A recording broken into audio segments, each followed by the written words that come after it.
Arithmetic operator पे हम लोग स्विच हो रहे हैं। अर्थमेटिक ऑपरेटर क्या होगा? Those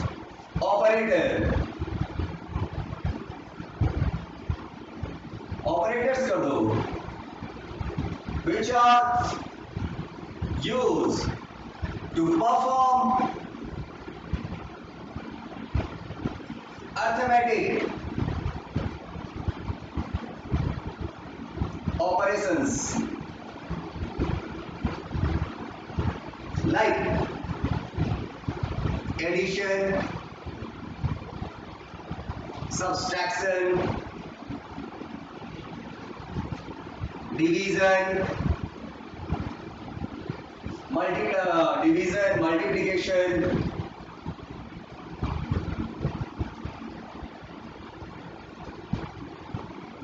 and remainder.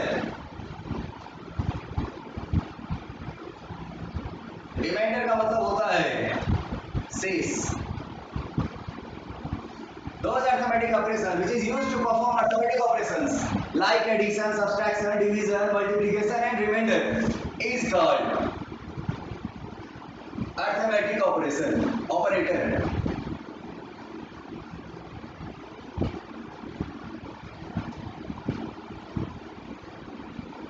In the C language, there are 5 arithmetic operators। जो मेरा सी लैंग्वेज है इसके अंदर में 5 अर्थमेटिक ऑपरेटर होता है ना। उसको हम लोग एक टेबल के रूप में दर्शाते हैं कि कौन कौन सा होता है ना।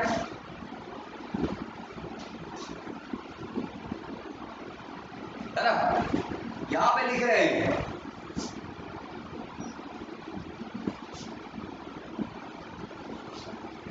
Symbol, name, operation. नमस्ते सदा वत्सले। यहां पे हमने लिखा सिंबल, यहां पे लिखा इसका नेम और यहां पे लिखा हम लोगों ने ऑपरेशन। तो जो मेरा सिंबल है उसमें हम लोगों ने लिखा ये प्लस और इसको लिखा हम लोगों ने, इसका नाम क्या है? Unary plus. इसका नाम क्या है? Unary plus. और किसके लिए यूज होगा? यूज फॉर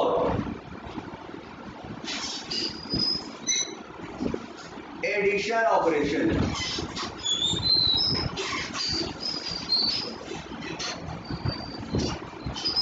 उसी तरीके से मेरा दूसरा ऑपरेटर है, इसका नाम है यूनरी माइनस। यूज हो रहा है यूज फॉर सब्सट्रैक्शन।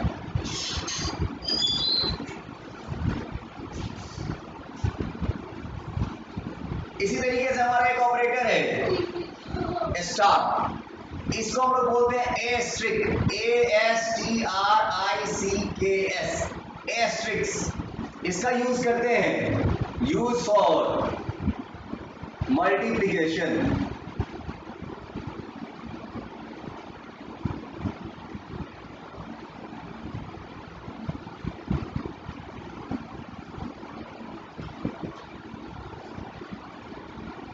स्लैश, ये कौन सा स्लैश है? फॉरवर्ड या बैकवर्ड? देखा होगा दो तरीके का स्लैश होता है। जब आप कहीं पे लिखते हो HTTP तो ये वाला स्लैश लिखते हो, इसको लोग बोलते हैं बैकवर्ड स्लैश, जो पीछे की ओर झुका हुआ है। ऐसे ऐसा तो झुका हुआ है उसको बोलते हैं बैकवर्ड स्लैश। लेकिन ये वाला स्लैश कैसा है? ऐसा है, आगे की ओर झुका हुआ है, तो इसको लोग बोलेंगे फॉरवर्ड स्लैश। फॉरवर्ड स्लैश ऐसा ऑपरेटर है। ये फॉरवर्ड स्लैश होता है, इसका यूज हम लोग करते हैं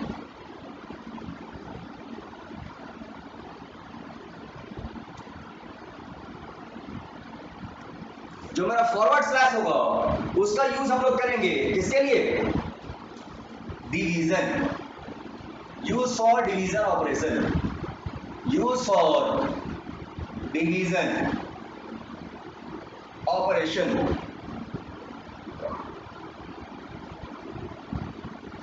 और एक ऑपरेटर होता है ये प्रतिशत वाला, एक लाइन खींच करके जो प्रतिशत हम लोग लिखते हैं ऐसे, एक जीरो इधर एक जीरो इधर, प्रतिशत, इसको हम लोग बोलते हैं मॉडुलो।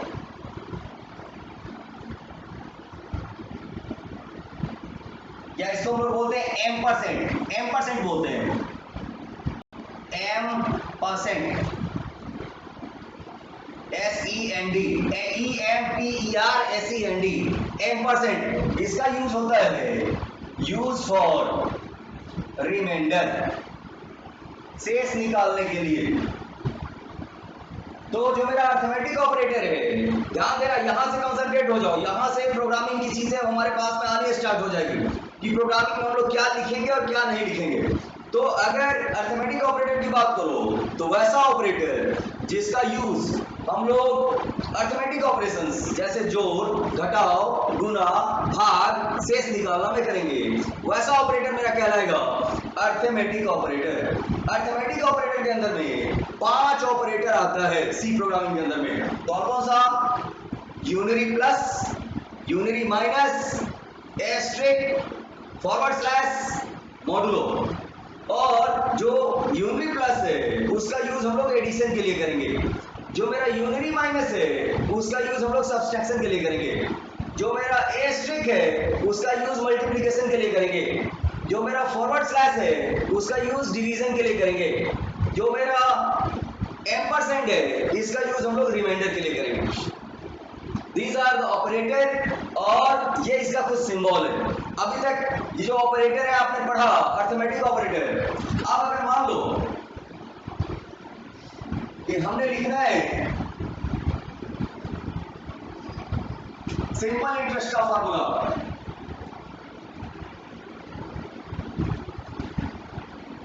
सिंपल इंटरेस्ट का फार्मूला क्या होता है, कौन बताएगा?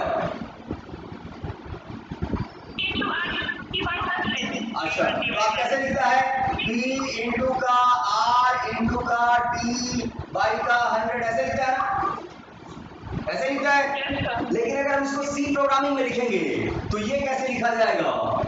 P asterisk R asterisk T bracket by का 100। समझ में आ गया? समझ में आ रही बात?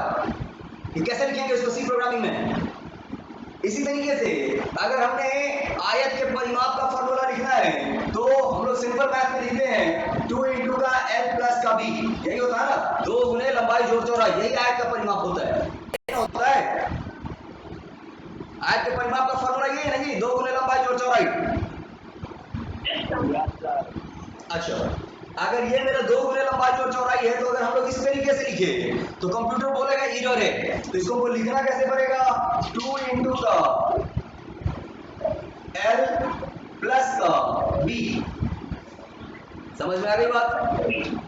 फॉर्मूला लिखना समझ में आ रहा है ना? अगर मुझे लिखना है पाई आर स्क्वायर तो पाई आर स्क्वायर को कैसे लिखेंगे? पाई का वैल्यू लिखेंगे 3.14 इंटू का R इंटू का R। समझ में आ गई बात? अगर हमने लिखना है A square plus 2ab plus B square तो इसको कैसे लिखेंगे? कौन बताएगा? इसको कैसे लिखेंगे?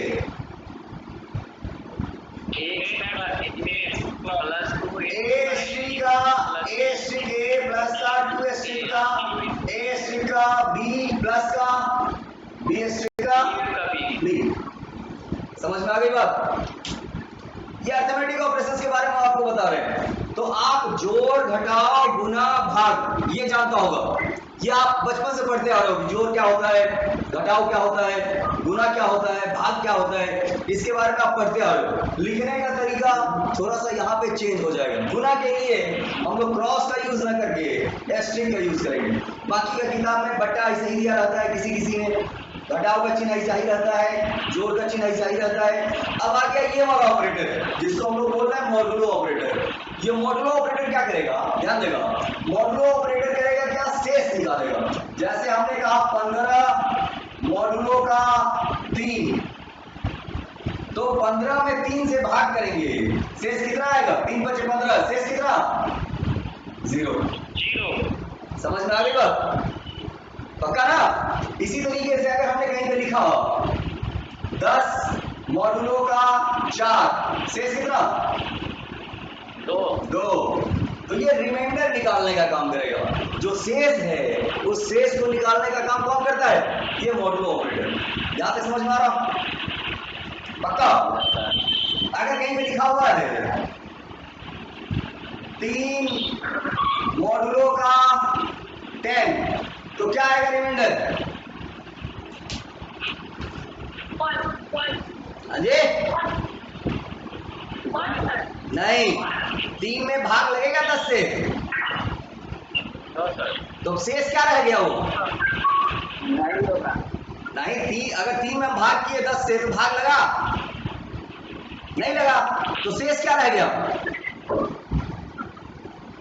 शेष तो 3 ही रह गया ना जी।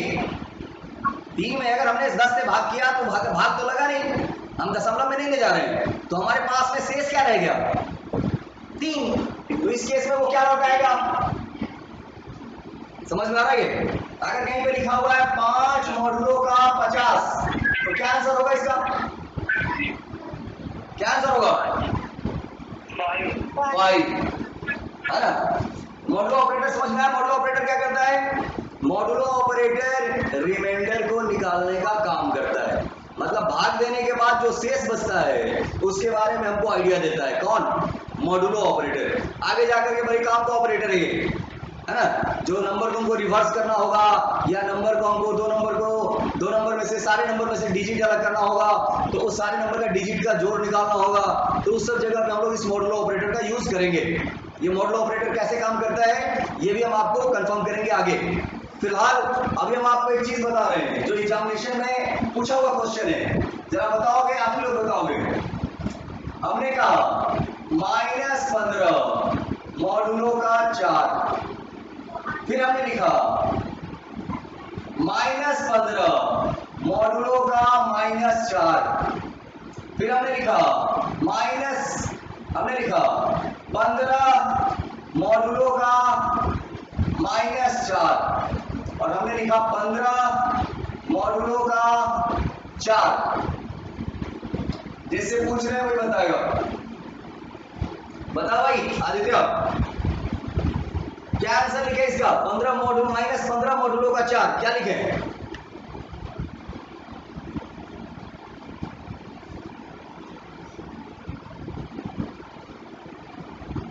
ये गेट में पूछा हुआ क्वेश्चन है। गेट का नाम सुना है ना? Hello, you all are there ना? बता भाई। किसका आंसर लिखे? -3 इसका? चलो इसका आंसर लिखे है -3। चलो अगला बोलो जी। प्रत्युष कुमार, -15 मॉडुलो का -4 क्या लिखे आंसर? हाँ जी, हेलो, क्या है आंसर इसका? हाँ 3।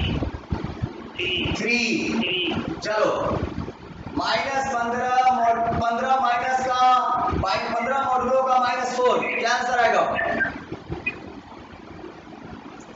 -3। क्या आंसर आएगा कोमल? -3। चलो -3 और 15 मॉडुलो का 4 क्या आंसर आएगा? 3। अब मैं आपको बता रहा था ये सही है, ये गलत है, ये गलत है, ये सही है। एक चीज ध्यान रखना, जब हम लोग मॉडुलो निकालते हैं, समझ रहा है? जब हमने मॉडुलो निकाला तो मॉडुलो निकालने के दौरान रिमाइंडर का साइन हमेशा डिविडेंड के साइन के ऊपर डिपेंड करता है। यह स्टैंडर्ड मैथमेटिक्स है। या आपने पढ़ा है कहीं कि नहीं जानता मैं, लेकिन ये स्टैंडर्ड मैथमेटिक्स है। अब मैथ ऐसे नहीं बनाएंगे कि ये -15 है भाग कर रहा है -4 से, तो ये माइनस माइनस काट के इसको प्लस कर देंगे। जी नहीं, ये गलत है। हमारा जो कंप्यूटर प्रोग्रामिंग है वो कहता है कि जो मेरा रिमाइंडर का साइन होगा, अगर आप कहीं पे लिखते हो 10 भागा 3, इसको क्या बोलते हैं? डिविडेंड। और इसको क्या बोलते हैं? डिवाइजर। ये ना बोलते हैं, इसको बोलते हैं भाज्य और इसको बोलते हैं भाजक, ये ना बोलते हैं। तो जो मेरा रिमाइंडर होगा मॉड्यूलो के बाद, मॉड्यूलो के दौरान में जो रिमाइंडर होगा उसका साइन हमेशा डिविडेंड के ऊपर डिपेंड करेगा। डिवाइजर कुछ भी हो, हमेशा डिविडेंड के ऊपर डिपेंड करेगा। तो यहां पे देखो -15 मॉड्यूलो का 4, तो ये तो ठीक है -3, ये डिविडेंड माइनस में है तो ये भी माइनस में। -15 मॉड्यूलो का -4, तो यहां क्या होना चाहिए था? -3। गुड, यहाँ पे आएगा -3 क्योंकि डिविडेंड के साइन के ऊपर डिपेंड करेगा। और यहाँ पे क्या आएगा? +3। अब ये सही है और ये भी सही है। समझ में आ गई बात? जब प्रोग्रामिंग करेंगे तो ये चीजें आपको करके दिखाएंगे कैसे हो रहा है ये समझ रहा है? मॉड्यूलो ऑपरेटर समझ में आया? जो मेरा मॉड्यूलो ऑपरेटर है वो रिमाइंडर निकालता है और जो वो शेष निकालता है उस शेष का साइन किसके ऊपर में डिपेंड करेगा? डिविडेंड के ऊपर डिपेंड करेगा, ना कि डिविडेंड और डिवाइजर दोनों के ऊपर में डिपेंड करेगा, ना कि डिवाइजर के ऊपर में डिपेंड करेगा। हमेशा केवल डिविडेंड के ऊपर डिपेंड करेगा। इस चीज को दिमाग में सेट कर लीजिए। यहां तक ठीक है? ओके ये एग्जाम में आपसे क्वेश्चन रहता है, अगर आप पिछला 3 साल का क्वेश्चन उठा करके देखो तो आपको 4 बार जरूर मिल जाएगा कि एक्सप्लेन अर्थमेटिक ऑपरेटर। तो हमने क्या करना है? अर्थमेटिक ऑपरेटर का डिफिनेशन लिखना है और उसके बाद में इस टेबल को बना देना है। ठीक है, समझ में आ रहा है? तो अर्थमेटिक ऑपरेटर क्लियर है? अर्थमेटिक ऑपरेटर क्या होगा, क्या बोलता है? आगे बढ़े? चलो अगला ऑपरेटर है हमारे पास में, उस ऑपरेटर को हम लोग बोल रहे हैं रिलेशनल ऑपरेटर। जो मेरा अगला ऑपरेटर है उसका नाम है relational operator.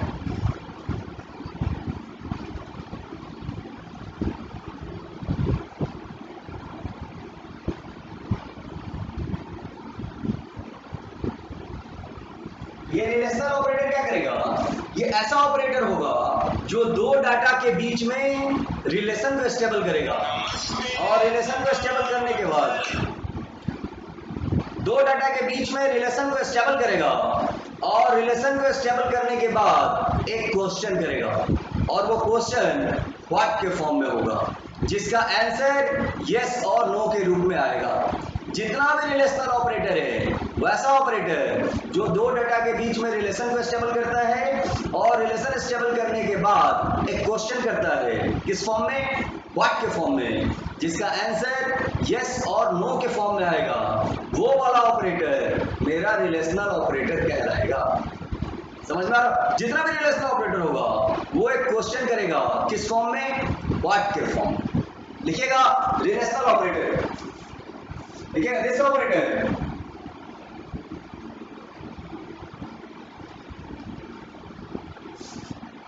establish relation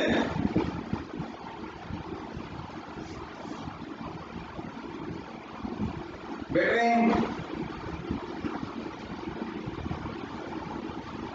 two data and after that ask a question in the form of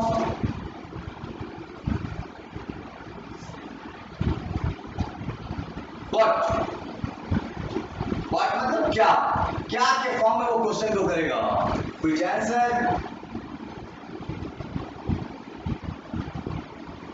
comes in the form of yes, no, true, false,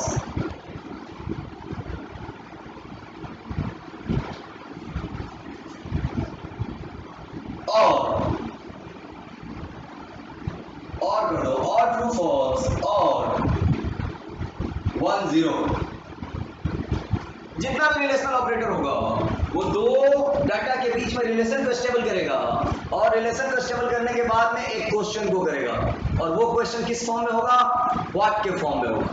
मतलब मेरा रिलेशनल ऑपरेटर क्या करता है, दो डाटा के बीच में रिलेशन को एस्टेबल करता है और रिलेशन को एस्टेबल करने के बाद एक क्वेश्चन करता है, जो क्वेश्चन हमारा व्हाट के फॉर्म में होता है और जिसका आंसर यस और नो के रूप में लिखेगा। In the C language there are 6 relational operator.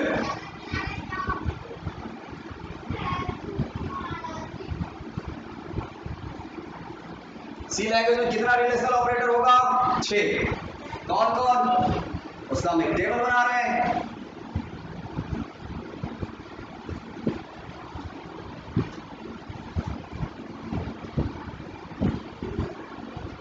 Operator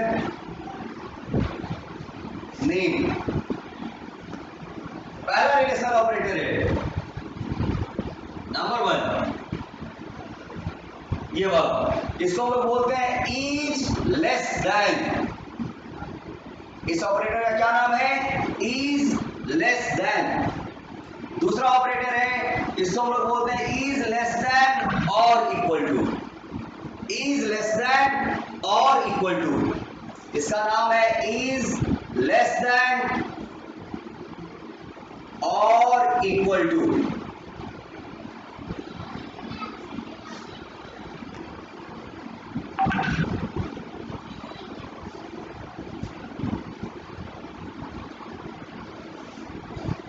तीसरा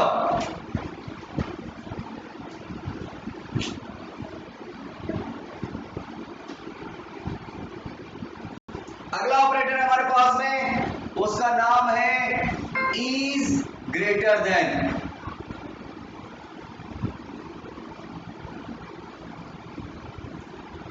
अगला ऑपरेटर है, उसका नाम क्या है, इज ग्रेटर देन। तो अगला ऑपरेटर क्या होना चाहिए बताओ, इज ग्रेटर देन और इक्वल टू।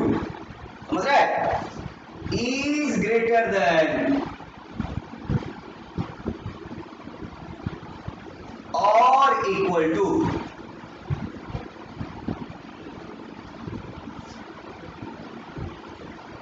जो मेरा अगला ऑपरेटर है, दिख रहा है, विजिबल है, ये विजिबल है ना, ये चौथा हो गया, ये पांचवा हो गया। जो मेरा पांचवा ऑपरेटर है उसका नाम है 2 बार इक्वल टू। इसका मतलब हुआ इज इक्वल टू। क्या मतलब हुआ इसका, इज इक्वल टू। और जो मेरा लास्ट ऑपरेटर है उसका नाम है, छठा ऑपरेटर, उसका नाम है is not equal to. These are the 6 operators. Note कर लेगा कि मेरा सी प्रोग्रामिंग में 6 रिलेशनल ऑपरेटर है। कौन कौन सा है, पहला ऑपरेटर का नाम है इज लेस देन। दूसरे ऑपरेटर का क्या नाम है, इज लेस देन और इक्वल टू। उसके बाद का ऑपरेटर कौन सा है, इज ग्रेटर देन। उसके बाद का ऑपरेटर कौन सा है, इज ग्रेटर देन और इक्वल टू। उसके बाद का ऑपरेटर कौन सा है, इज इक्वल टू। उसके बाद का ऑपरेटर कौन सा है, दो बार, एक बार ऐसा वाला साइन, साइन ऑफ एक्सक्लेमेशन वाला, उसके बाद में बराबर। इसका मतलब हुआ इज नॉट इक्वल टू। समझ में आ गई बात, यहां तक ठीक है। अब देखो क्या करता है ये ऑपरेटर, करता क्या है, ये जो मेरा रिलेशनल ऑपरेटर है उसमें ये ऑपरेटर करेगा क्या, इसके ऊपर हम लोग फोकस हो रहे हैं। ध्यान देगा, हमने कहीं पे लिखा है ए, इसका क्या मतलब हुआ आदित्य, क्या पढ़ेंगे इसको?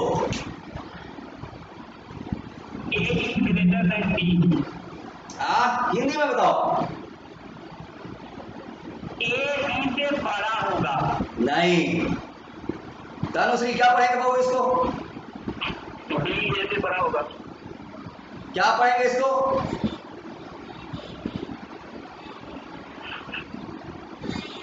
दीपक, बी से ए बड़ा होगा। दीपक क्या पढ़ेंगे इसको? हम बोल रहे हैं पढ़ेंगे क्या, ये नहीं पूछ रहे कि बड़ा कौन होगा छोटा कौन होगा, हम बोल रहे हैं इसको पढ़ेंगे क्या? सर पढ़ेंगे तो ए नहीं, वेद गलत आ रहा है, गलत ट्रैक मत पकड़ो। अभी हमने बताया कि रिलेशनल ऑपरेटर दो डाटा के बीच में रिलेशन को स्टेबल करता है, और रिलेशन स्टेबल करने के बाद एक क्वेश्चन एराइज करता है व्हाट के फॉर्म में, जिसका answer yes, no, true, false या फिर 1, 0 के फॉर्म में आता है। तो यहाँ जो लिखा है ए ग्रेटर देन बी, इसको हम लोग हिंदी में कहेंगे क्या ए बी से बड़ा है? समझ में आई बात? कैसे स्टार्ट हो रहा है क्वेश्चन? क्या से? क्या ए बी से बड़ा है? समझ में आ रही बात? मामला समझ रहे हो हम कह रहे हैं? मान लो कहीं पे ए का वैल्यू है 3 और बी बराबर का 5 है, और कह रहे हैं ए ग्रेटर देन बी, इसका क्या मतलब हुआ? क्या ए बी से बड़ा है? आंसर क्या आएगा, यस और नो? नो आया ना आंसर नो में? आंसर यस नो में आ रहा है ना? अगर कहीं पे लिखा हुआ है a बराबर का 5, b बराबर का ऑल्सो 5 और लिखा हुआ है a इज इक्वल टू का b, इसको क्या पढ़ेंगे भाई?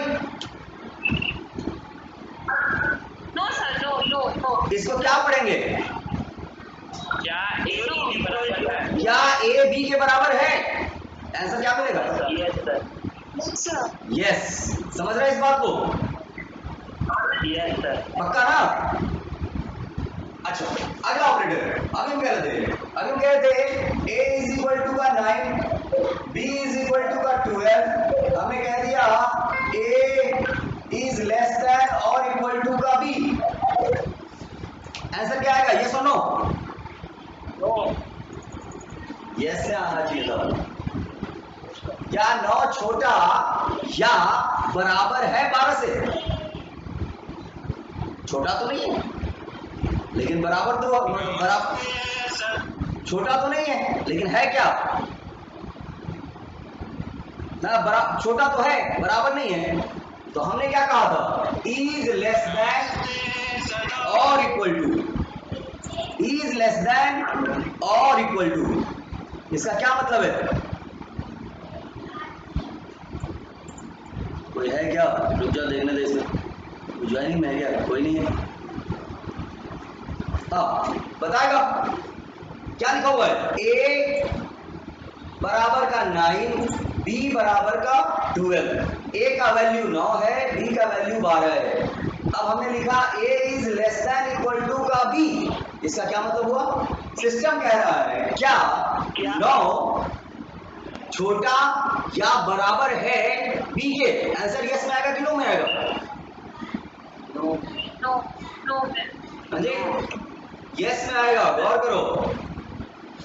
यहाँ पे अगर हम लिख रहे हैं 9 छोटा या बराबर है 12 के, आंसर क्या आएगा, यस और नो? यस। यस में आएगा। यस आएगा। और है इसके बीच में, यही समझाने की कोशिश कर रहे हैं। 9 छोटा या मतलब और छोटा या बराबर है 12 से, बिल्कुल है, इसका आंसर यस में आएगा। समझ रहे हैं इस चीज को? यहां तक ओके है ना?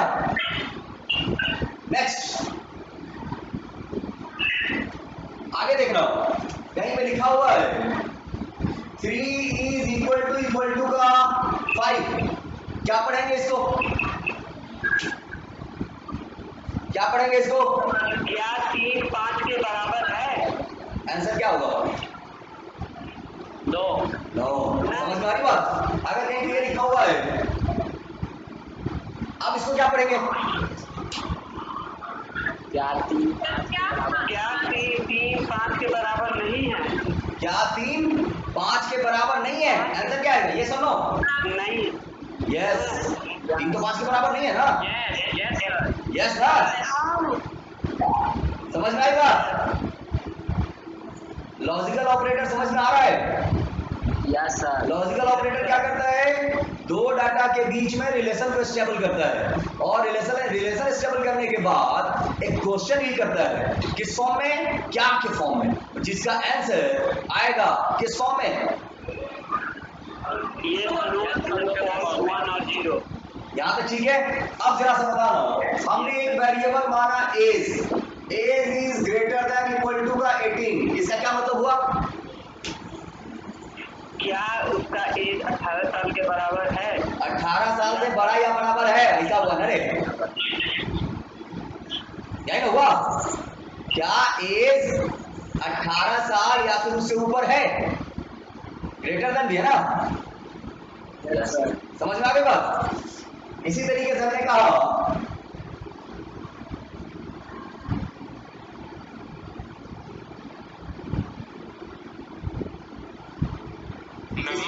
इसको क्या पढ़ेंगे? इसको क्या पढ़ेंगे? क्या अमाउंट हाँ, 100 से छोटा 100 के बराबर है या कम है? 100 से छोटा या बराबर है? क्या अमाउंट 100 से बराबर है या? क्या अमाउंट 100 से छोटा या बराबर है? यही ना पढ़ेंगे? पक्का ना? समझ रहा है? अगर कहीं पे लिखा हुआ है DOB मतलब date of birth less than equal to का 2000, इसका क्या मतलब हुआ?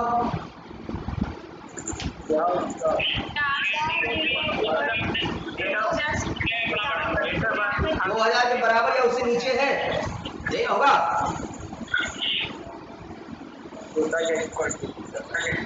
है ना? कहीं पे लिखा हुआ है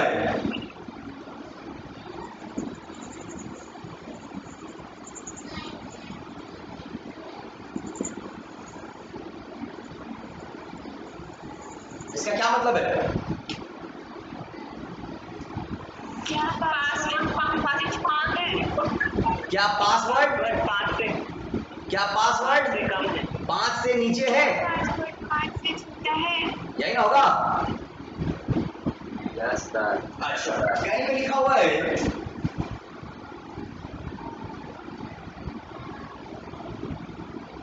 क्या मतलब होगा इसका?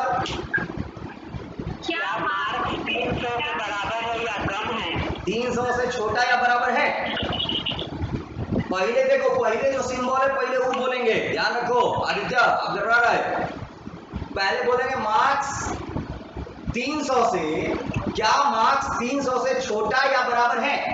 पहले वाला को सिंबल को लिखेंगे, पहले उसका नाम लेंगे, फिर दूसरा वाला सिंबल का नाम लेंगे। समझ में आई बात? पक्का ना? कहीं पे लिखा हुआ है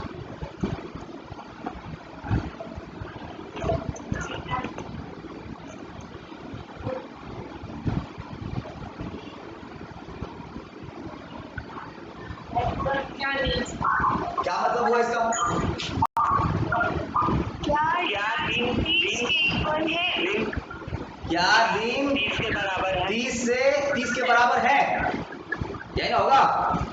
तो जितना भी रिलेशनल ऑपरेटर है अगर वो किसी दो डाटा के बीच में आ गया तो इसका मतलब है कि एक क्वेश्चन आएगा, यही ना? और जो भी क्वेश्चन आएगा उसका आंसर आप किस फॉर्म में दोगे? ट्रू, फॉल्स, यस, नो या 1 0। समझ में आ गई बात? पक्का? सबको समझ में आ गया? देखते हैं कितना समझ में आया, अभी चेक कर लेने हैं।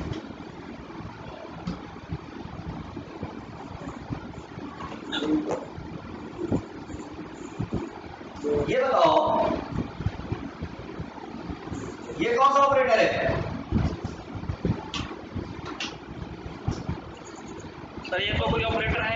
बिल्कुल नहीं है। ऑब्जेक्टिव में ऐसे ही कंफ्यूज करता है। बराबर ग्रेटर देन तो कोई ऑपरेटर होता ही नहीं है। ग्रेटर देन इक्वल टू होता है, ये वाला होता है, ये वाला नहीं होता है। समझा? इसी तरीके से लेस देन इक्वल टू होता है, इक्वल टू लेस देन नहीं होता। समझ में आ रहा? तो एग्जाम में ऐसे ही कंफ्यूज कर देगा, बोलेगा कि भाई इसमें से कौन सा रिलेशनल ऑपरेटर नहीं है, हटाओ। तो आपको हटाना पड़ेगा ऑब्जेक्टिव में से कौन सा नहीं है।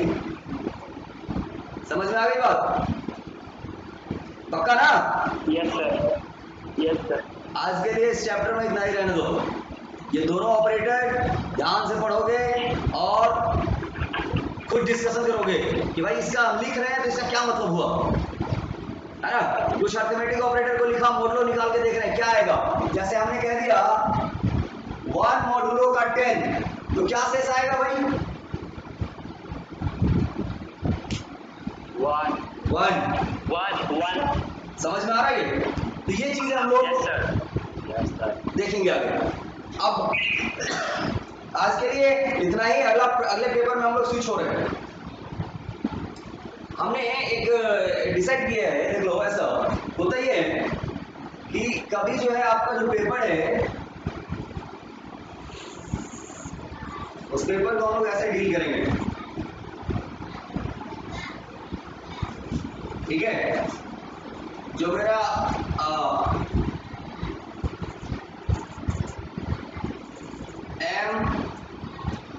MWF, इसके अंदर में इसको रहने दो सी को,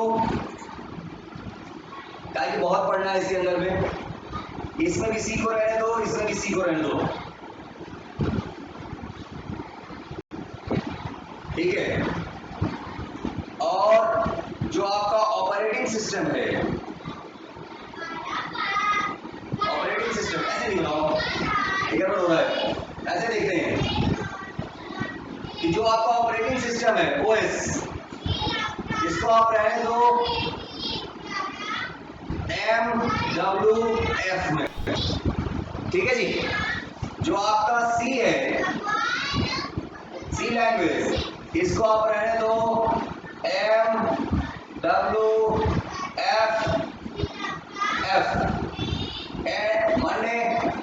Monday, Tuesday, Wednesday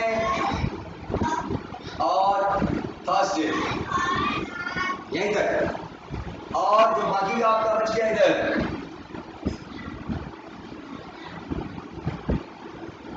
COA, COA को हम लोग हैंडल करेंगे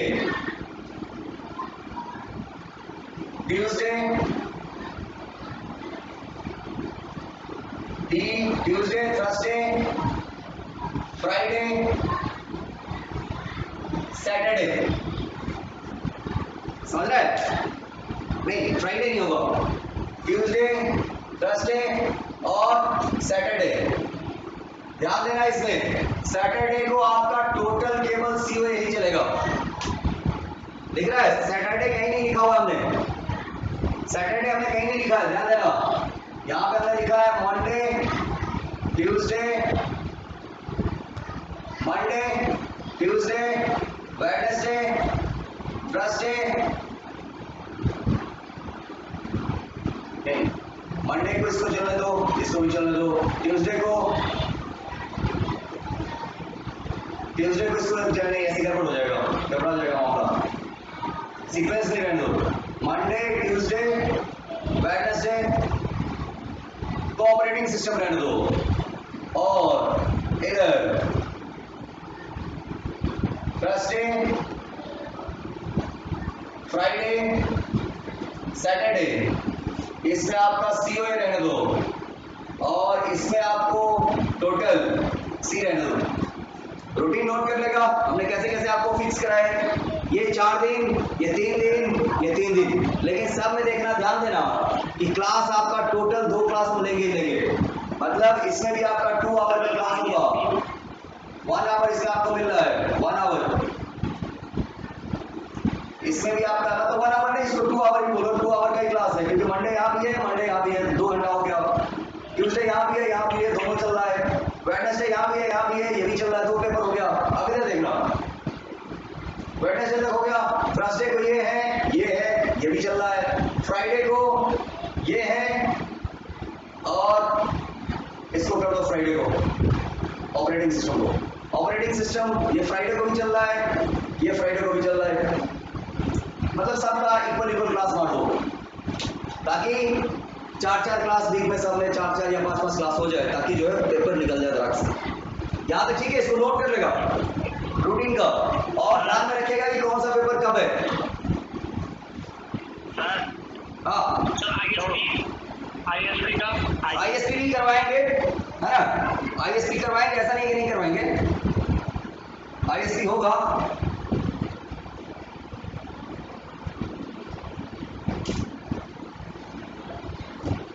आईएसपी के लिए जो है पहले जो हम लोग पहले इसको पूरा करेंगे, जो पेपर जल्दी खींचा जाएगा उसके बाद में उसको ज्यादा से ज्यादा आपका 2 महीने से ज्यादा का सिलेबस नहीं है, अगर सही से पढ़ो तो, समझ रहा है। रेगुलर क्लास रखोगे डेली बेसिस पे तो 2 महीना बहुत है, 2 महीने में खींचा जाएगा, है ना, 2 महीने में पारंगत हो जाएगा।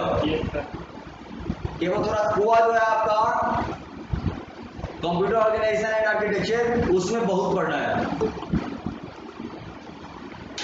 वो जा रहा है भाई, या जा रहा है, कौन है, माही मनीषा, हुज माही मनीषा, जब रिक्वेस्ट आएगा तो देखा जाएगा। यहाँ तक ठीक है, ये समझ में आ गया। तो आगे हम लोग अभी करने जा रहे हैं, आज आपका कौन सा दिन है, फ्राइडे है, आज ऑपरेटिंग सिस्टम ही कर लेते हैं, है ना, एक दिन ये है, चलो ठीक है, आज हम आपका ऑपरेटिंग सिस्टम ही कर देते हैं, या फिर ऑपरेटिंग सिस्टम का एक चैप्टर अधूरा है तो उसको पूरा कर लेते हैं, उसके बाद अगली क्लास। और यहाँ देख लेना, सैटरडे को ये 2 पीरियड है डायरेक्ट, जो आपका हुआ है सैटरडे को 2 पीरियड है, 2 घंटा पढ़ाएंगे इसको लगातार, ना उसमें सी है ना ही आपका ऑपरेटिंग सिस्टम है, सिर्फ हुआ है, टोटल मिला करके वो भी 4 हो गया, ध्यान देना, समझ रहे हैं? Yes sir. चलो आगे बढ़ रहे हैं, मतलब वीक में आपका टोटल 2 क्लास डेली चलेगा अभी तत्काल। संडे होली क्या है सर? संडे को हॉलीडे रहने दो, है ना, और कल होगा तो कल हम आपको अगर मान लो दिन में क्लास लेते हैं तो दिन में क्लास लेने से 2 घंटा पहले अगर इन्फॉर्म करते हैं कि आज क्लास लेंगे दिन में, तो सब रेडी हो जाओगे ना? Yes sir. पक्का ना? Yes sir. चलो, क्या कि हो सकता है कॉलेज जाना पड़े, कॉलेज तो जा ही रहे हैं लेकिन हो सकता है फिर जाना पड़े। अच्छा, अभी हम लोग बात कर रहे थे ऑपरेटिंग सिस्टम का। ऑपरेटिंग सिस्टम में हमने आपको कमांड बेस्ड ऑपरेटिंग सिस्टम के बारे में आइडिया दिया था, बताया था ना। एक दूसरा ऑपरेटिंग सिस्टम हमारा होता है, वो है हमारा icon based operating system.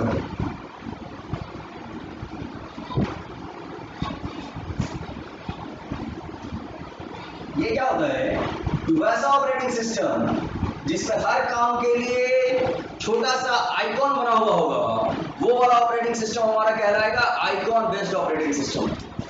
The OS, the operating system which has a special icon। Icon समझता है ना, आइकॉन समझता है कि नहीं, मतलब मोबाइल पे चलाता है फेसबुक पे उसका छोटा सा गोला सा बना होता है, व्हाट्सएप चलाता है तो उसका गोला बना हुआ होता है, देखा है? आइकन को लोगो बना सकते हैं सर? हाँ जी, यस सर। लोगो आइकन को? हाँ आइकन को लोगो नहीं, ये लोगो अलग चीज है, आइकन अलग चीज है ना। वैसे कंप्यूटर की भाषा में उस लोगो को ही आइकन बोल रहे हैं, समझ लो, है ना। Special icons is called icon based OS. This OS is not more secure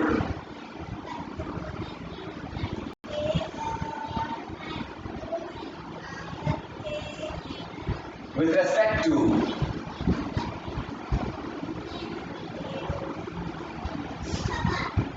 किसके रेस्पेक्ट में, command base OS. Properties of icon based OS. क्या प्रॉपर्टीज होगी आइकन बेस्ड ऑपरेटिंग सिस्टम का? पहली प्रॉपर्टी है ना, for each and everything, for each and everything,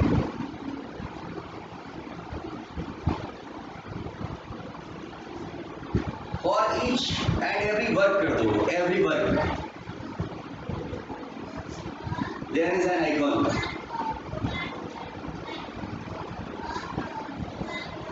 दूसरा property है इजी टू हैंडल,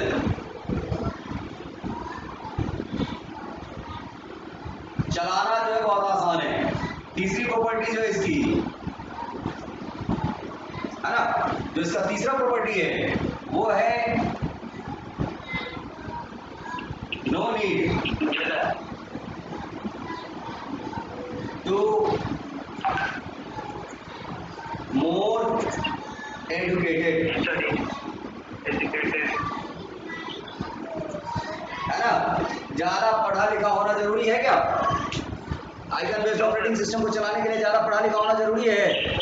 हमको तो नहीं लगता है कि जरूरी है क्या? नहीं, है ना. अगली चीजें इसको इरेज कर रहे हैं. चौथा पॉइंट भी लिख लो, it is not more secured OS. ये बहुत ज्यादा सिक्योर्ड OS नहीं है. एक मिनट का टाइम देना और नोट करो, और एक मिनट का टाइम.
अब हम लोग बात कर रहे हैं एक स्पेशल ऑपरेटिंग सिस्टम का, या कुछ स्पेशल ऑपरेटिंग सिस्टम की बात हम लोग करने जा रहे हैं, जिसके अंदर में हमारा 3 तरीके का ऑपरेटिंग सिस्टम आता है. पहला है मेरा मल्टी प्रोसेसिंग ऑपरेटिंग सिस्टम, दूसरा है हमारा मल्टी प्रोग्रामिंग ऑपरेटिंग सिस्टम, और तीसरा है हमारा रियल टाइम ऑपरेटिंग सिस्टम, है ना. जो मेरा ऑपरेटिंग सिस्टम है उसमें कुछ स्पेशल टाइप का भी ऑपरेटिंग सिस्टम है. जैसे मेरा पहला ऑपरेटिंग सिस्टम है मल्टी प्रोसेसिंग ऑपरेटिंग सिस्टम. वैसा ऑपरेटिंग सिस्टम जिसमें एक से ज्यादा प्रोसेसर यूज हो रहा है, वो वाला ऑपरेटिंग सिस्टम हमारा कहला रहा है मल्टी प्रोसेसिंग ऑपरेटिंग सिस्टम. जैसे आमतौर से जो हम लोग कंप्यूटर यूज करते हैं उसमें एक ही प्रोसेसर होता है. ये जरूरी नहीं है कि एक ही प्रोसेसर हो. जहां पे हम लोग सुपर कंप्यूटर की बात करते हैं वहां पे एक साथ में 2-2 लाख प्रोसेसर काम कर रहा होता है. तो जो मेरा ऑपरेटिंग सिस्टम है वो ऑपरेटिंग सिस्टम भी हमारा अलग अलग तरीके का हो सकता है. पहला ऑपरेटिंग सिस्टम है हमारा मल्टी प्रोसेसिंग ऑपरेटिंग सिस्टम. वैसा ऑपरेटिंग सिस्टम जिसमें एक बार में ढेर सारा प्रोसेसर लगा हुआ होता है, या बहुत ढेर सारा प्रोसेसर लगा हुआ होगा और वो एक बार में मल्टीपल तरीके के वर्क को परफॉर्म कर रहा होगा. वैसा ऑपरेटिंग सिस्टम मेरा कहला रहा है multi processing operating system. Multi processing operating system जो होता है वो काफी इफिशिएंटली वर्क को परफॉर्म करता है ना। इसके अलावा हमारा होता है मल्टी प्रोग्रामिंग ऑपरेटिंग सिस्टम। जैसे हम लोग जो ये ऑपरेटिंग सिस्टम यूज कर रहे हैं हमारे कंप्यूटर में जो विंडो 10 है ये मल्टी प्रोग्रामिंग, मतलब एक साथ में ढेर सारा प्रोग्राम, ढेर सारा एप्लीकेशन प्रोग्राम खुला हुआ है और इस पे हम लोग काम कर रहे हैं, लेकिन प्रोसेसर कितना है? एक ही है। मतलब एक प्रोसेसर अगर मल्टीपल वर्क में इन्वॉल्व होगा जिस ऑपरेटिंग सिस्टम में, वैसा ऑपरेटिंग सिस्टम हमारा कहलाएगा मल्टी प्रोग्रामिंग ऑपरेटिंग सिस्टम।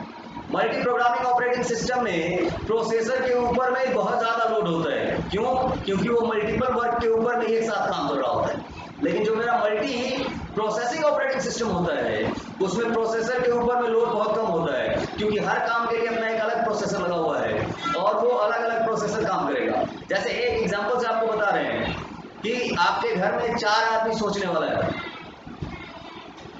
4 आदमी कमाने वाले हैं हम लोग और चारों जो है मिल करके घर को हैंडल कर रहे हैं, तो घर अच्छी तरीके से चलेगा, किसी एक के ऊपर में लोड नहीं आएगा। तो ये वाला जो ऑपरेटिंग सिस्टम होगा इस तरीके का जिसमें हर प्रोसेसर अपना इंडिविजुअल वर्क कर रहा है, वैसा ऑपरेटिंग सिस्टम मल्टी प्रोसेसिंग है। मतलब हर काम के लिए एक स्पेशल प्रोसेसर लगा हुआ है, वो ऑपरेटिंग सिस्टम हमारा मल्टी प्रोसेसिंग है। और मल्टी प्रोग्रामिंग में क्या हुआ? एक ही प्रोसेसर होगा और वो प्रोसेसर मल्टीपल वर्क को परफॉर्म करेगा। समझ में आ रहा? मल्टी प्रोसेसिंग में प्रोसेसर के ऊपर में वर्क लोड नहीं होता है, लेकिन जो मल्टी प्रोग्रामिंग है उसमें एक प्रोसेसर के ऊपर में ढेर सारा लोड पड़ा हुआ होता है। एक ही प्रोसेसर को काम के लोड से, प्रोग्राम के लोड से हमने डाल दिया। मल्टी प्रोसेसिंग ऑपरेटिंग सिस्टम जो होता है वो वर्क डिस्ट्रीब्यूशन स्ट्रेटेजी के ऊपर में काम करता है या वर्क डिस्ट्रीब्यूशन टेक्नोलॉजी को यूज करता है। लेकिन जो मल्टी प्रोग्रामिंग है वो वर्क डिस्ट्रीब्यूशन नहीं करता है, वो सारा का सारा वर्क एक ही के ऊपर में पड़ा हुआ होगा। नेक्स्ट चीज, जो मेरा मल्टी प्रोसेसिंग है, मल्टी प्रोसेसिंग ऑपरेटिंग सिस्टम जो होगा वो फास्ट होगा, लेकिन मल्टी प्रोग्रामिंग जो होगा वो फास्ट होगा कि स्लो होगा जी? स्लो होगा। क्यों स्लो होगा? क्यों स्लो होगा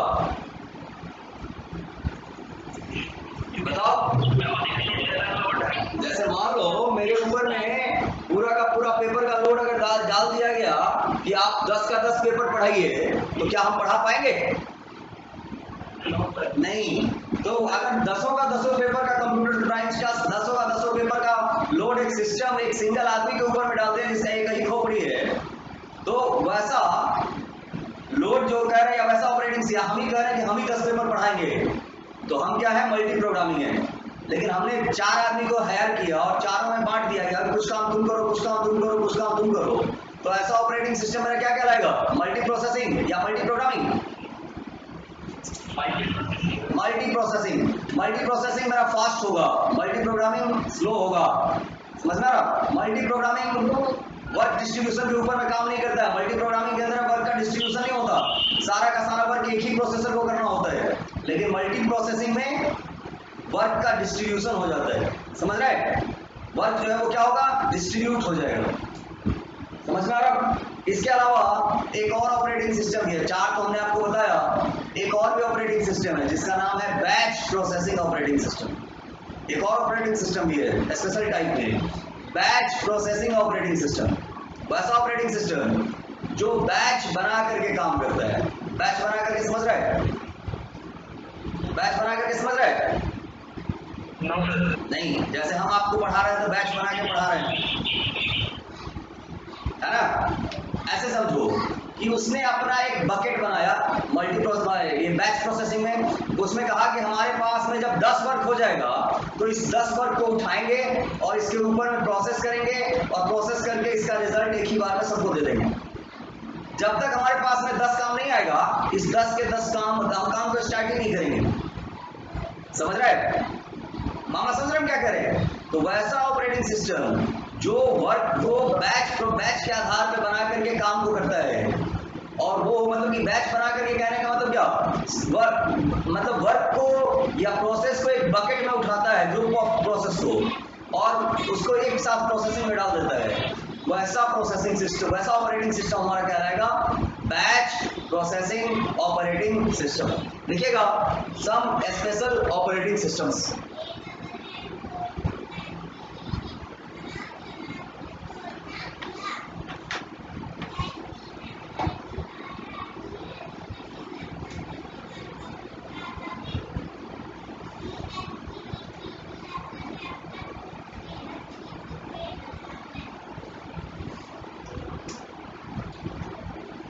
Some special operating systems। पहला है मेरा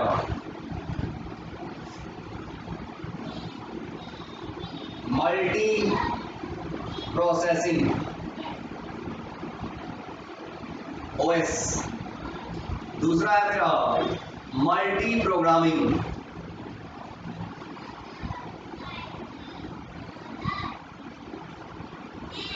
ओएस, तीसरा है हमारा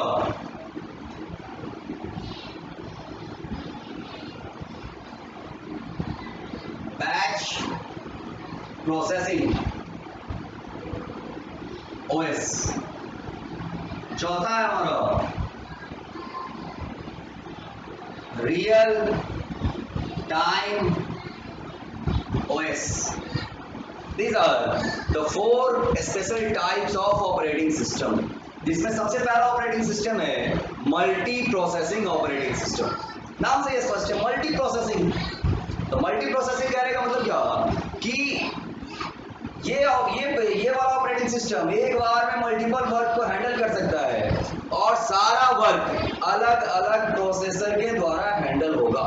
जैसे एक एग्जांपल ले लो कि अगर किसी के यहाँ शादी ब्याह हो रहा है तो वो क्या करता है, काम को बांट देता है। बोलता क्या है कि भाई तू जो है भोजन का व्यवस्था करवाएगा, तू टेंट वाले को बुलाएगा, तू जो है कुर्सी वाले को बुलाएगा।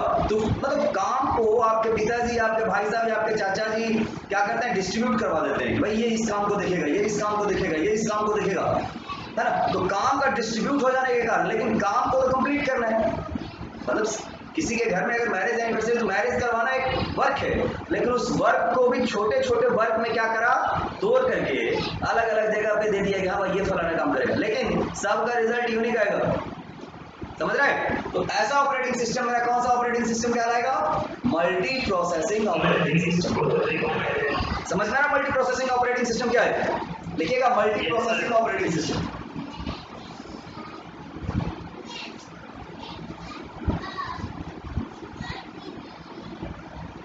लिखिएगा this OS holds 2 or more than 2 processors। When a work request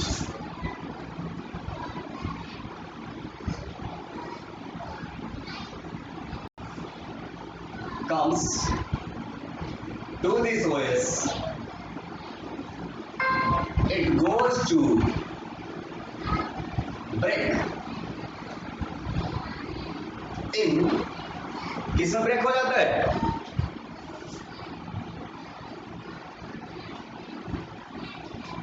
to और more small work and distributed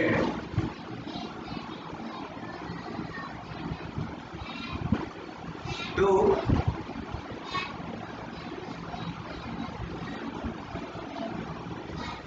all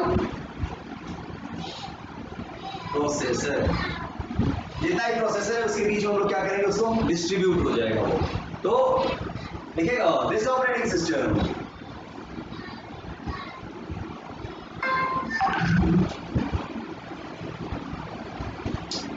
this operating system works very fast and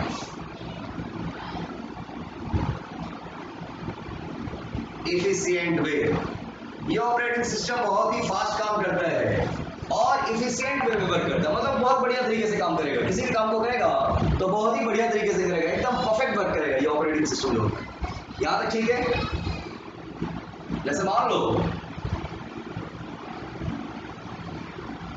ये हमारा प्रोसेसर है P1, ये हमारा एक दूसरा प्रोसेसर है P2, यहाँ एक तीसरा प्रोसेसर है P3, यहाँ एक चौथा प्रोसेसर है P4 और यहाँ पे मेरा मल्टी प्रोसेसिंग ऑपरेटिंग सिस्टम है।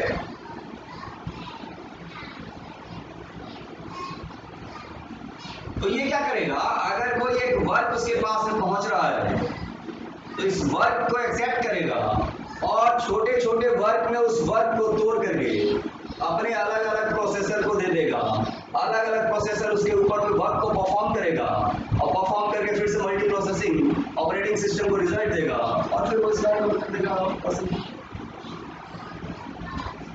समझ में आई बात? मल्टी प्रोसेसिंग समझ में आया? एक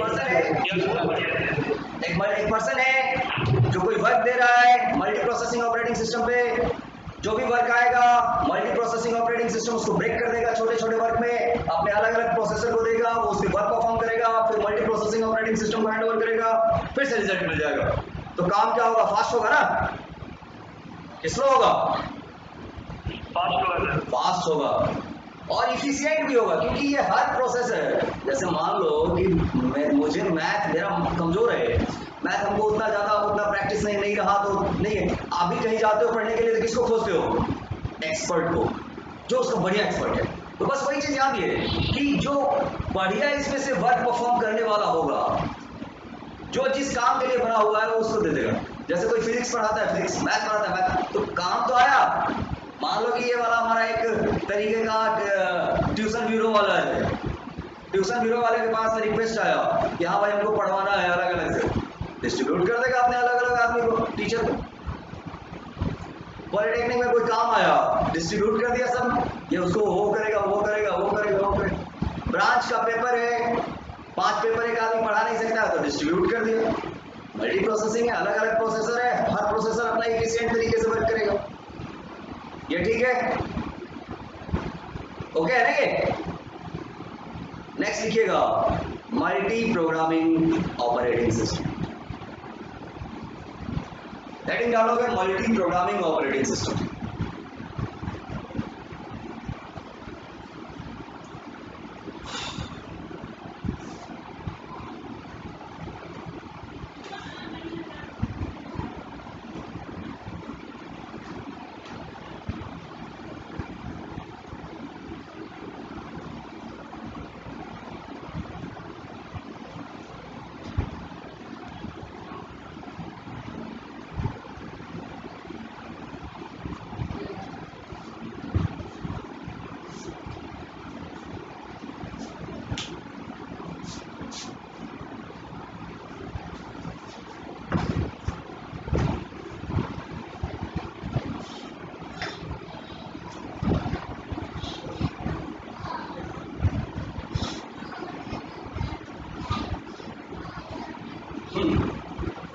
मल्टी प्रोग्रामिंग ऑपरेटिंग सिस्टम क्या होगा कि वैसा ऑपरेटिंग सिस्टम जिसमें प्रोसेसर कितना होगा? एक ही होगा। वैसा ऑपरेटिंग सिस्टम जिसमें प्रोसेसर क्या है? एक ही है और वो एक प्रोसेसर मल्टीपल वर्क में इन्वॉल्व है। तो वो क्या है? मेरा मल्टी प्रोग्रामिंग है। एक ही प्रोसेसर मतलब ढेर सारा काम को अकेला एक प्रोसेसर हैंडल कर रहा है। तो वैसा ऑपरेटिंग सिस्टम हमारा कहला रहा है multi processing operating system. Multi processing कहने का मतलब कि वैसा ऑपरेटिंग सिस्टम, मल्टी प्रोग्रामिंग कहने का मतलब जिसमें प्रोसेसर एक ही है और सारा का सारा वर्क, सारा का सारा लोड एक ही प्रोसेसर के ऊपर पड़ा हुआ है और वही प्रोसेसर सारे काम को परफॉर्म करेगा। वो वाला ऑपरेटिंग सिस्टम हमारा कहलाता है मल्टी प्रोग्रामिंग ऑपरेटिंग सिस्टम। लिखिएगा the operating system which holds only one processor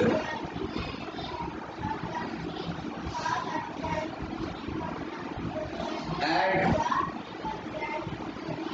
all working requests is handled by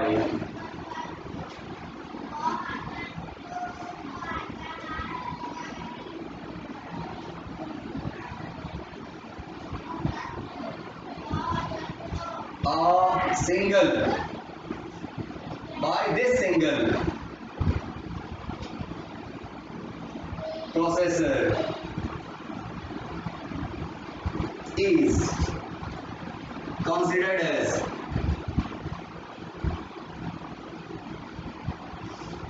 multi-programming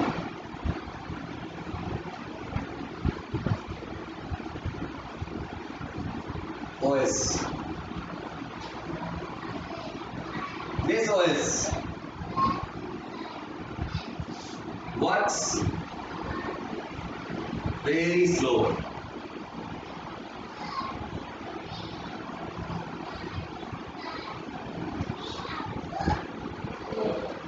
and do not support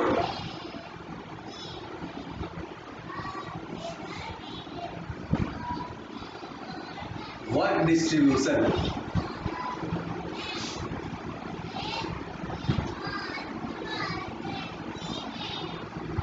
जैसे हमने कहा कि ये मेरा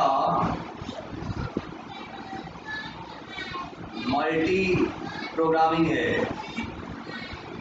ओएस है, मल्टी प्रोग्रामिंग ओएस है, इसके पास में सिर्फ एक ही प्रोसेसर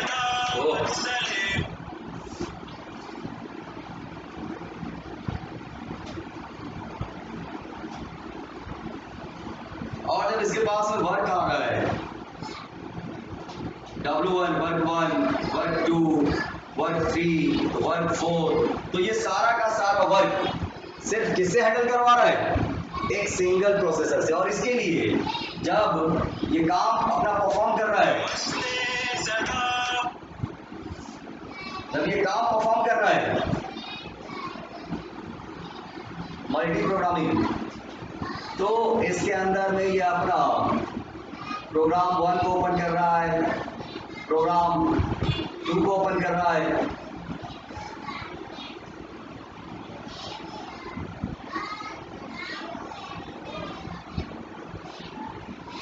प्रोग्राम 3 को ओपन कर रहा है, प्रोग्राम 4 को ओपन कर रहा है, और करके सबका हैंडलिंग किसको दे रहा है? एक सिंगल प्रोसेसर को दे रहा है। ये सिंगल प्रोसेसर ही इसको हैंडल करेगा। मतलब वही बात हो गई जो हम लोग अभी अपना व्हाट्सएप भी खोल लेते हैं, फेसबुक भी खोल लेते हैं, वो हमारा मल्टी प्रोग्रामिंग है। एक मेरा सिंगल प्रोसेसर है, इसमें हमने व्हाट्सएप भी खोला हुआ है, फेसबुक भी खोला हुआ है, अलग अलग वर्क परफॉर्म कर रहे हैं, ये मेरा मल्टी प्रोग्रामिंग। समझ में आया? मल्टी प्रोग्रामिंग और मल्टी प्रोसेसिंग।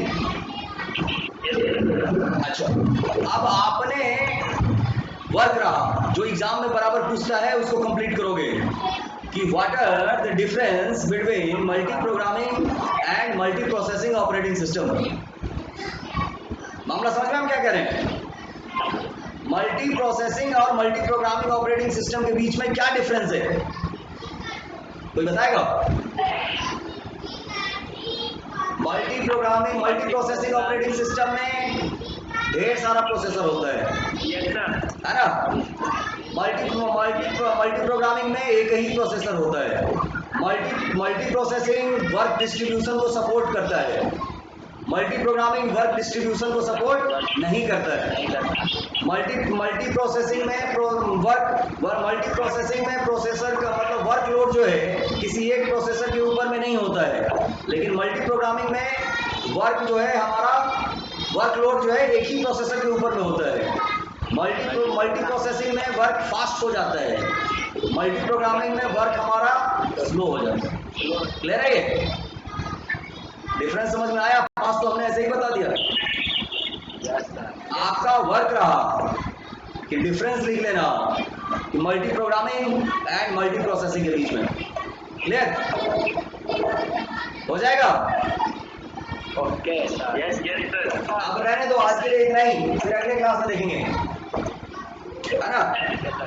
कल सैटरडे है, कल आपका सीओए स्टार्ट करेंगे, है ना? टाइम हम आपको बताएंगे कितने बजे, ठीक? और रहने दो। अब भाई कितना लोग हैं जो रजिस्ट्रेशन नहीं लिया है? मुश्किल से 7 लोगों का हमने लिस्ट में से नाम निकाला था जो जीटी दरभंगा के हैं, बाकी लोगों का रजिस्ट्रेशन नहीं है भाई। रजिस्ट्रेशन करो जल्दी, है ना?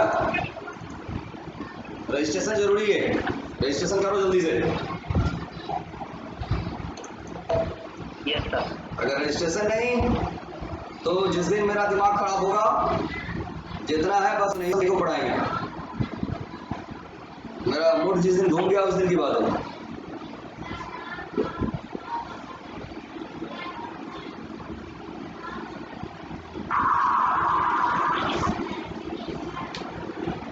और विशाल पढ़ा रहा है? विशाल क्लास ले रहा है?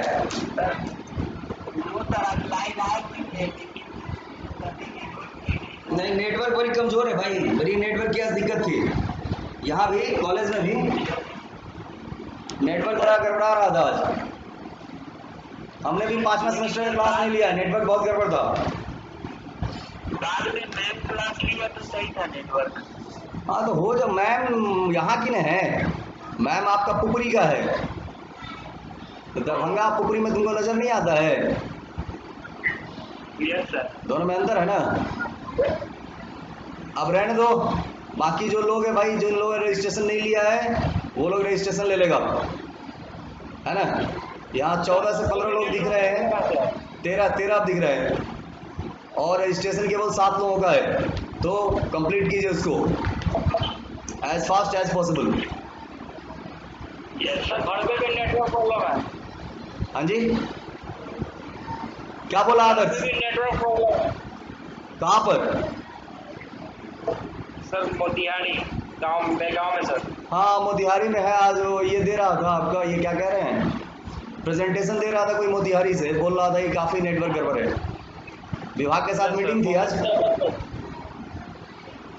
विभाग के साथ मीटिंग थी, इसलिए थोड़ी सी प्रॉब्लम भी थी वहाँ भी। अच्छा ठीक है, अब रहने दो, फिर अगले क्लास में देखते हैं। Yes sir. चलो ओके, बाय सर।